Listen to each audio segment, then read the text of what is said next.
What was the genesis behind slimming down, getting rid of some of the baby fat, for lack of a better term? I mean, you look amazing. I appreciate it. Yeah, we've just been putting in work overtime. Cardio has been, ramped up. This tank, that I have will have to be jet fuel for a fight like this. So by default, it allowed me to shed some pounds that I didn't even know I had. How much of having this opportunity was the impetus behind changing the way your body is? To have the honor to even have a fight like this and knowing what's at stake, it kind of just makes you put everything in overdrive, from the way you eat, from the way you train, from the way you think. Strength and conditioning, we added, so I'm doing that faithfully. I'm running a couple miles a day, just all aspects of cardio, assault bikes, swimming. So everything like that is just allowing it to trickle off.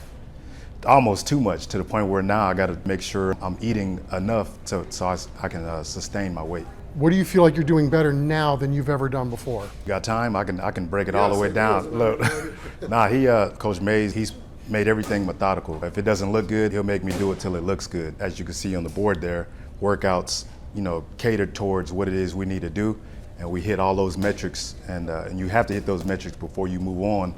Otherwise, we're gonna reloop and continue to do it till it looks right. So that's gonna be a huge difference, let alone in a fight like this. Are you eating differently too?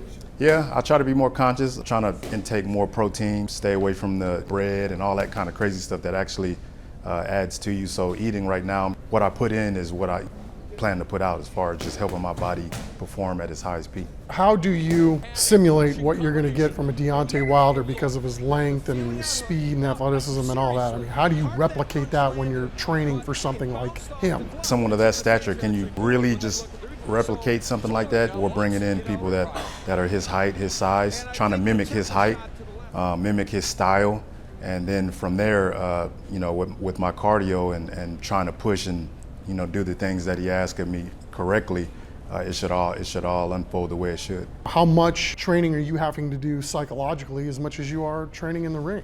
Yeah, psychologically is huge. I got a mental coach. I've never had a mental coach. I never thought that was a thing, honestly. A lot of these battles are fought in the mind well before you physically fight them. Taking your mind there and visualizing what it is, fighting that fight 1,000 times before you get there actually in the moment and doing it, to where it feels more comfortable, to where it's, I've already fought the fight 1,000 times in my mind. So now that I'm here, it's natural, So between that, finding anchors, when I do it in this moment, when I do it in that moment, to kind of mush the two together to let me know I've already been here. So it's just a lot of interesting tricks that they have. Like I say, just come the night of, just looking forward to unpacking that bag. And the psychological aspect of this, to me, is just super fascinating too. Coach Mays mentioned that you actually called Buster Douglas. We all remember what Buster Douglas did. Yeah, for sure. Thomas made that happen as far as putting me in connect with Buster. It's funny, Buster, first thing he said, man, forget this dude. He's no different than the other two people you fought 2 fights ago. He's like, he has a bigger name. Don't let the moment be too big. And that's coming from someone that, obviously took out a prime Tyson in his prime. And those words from him, hold volume. And the little advice he gave me, I'm just storing that in my memory museum and getting ready to unpack that come the night of.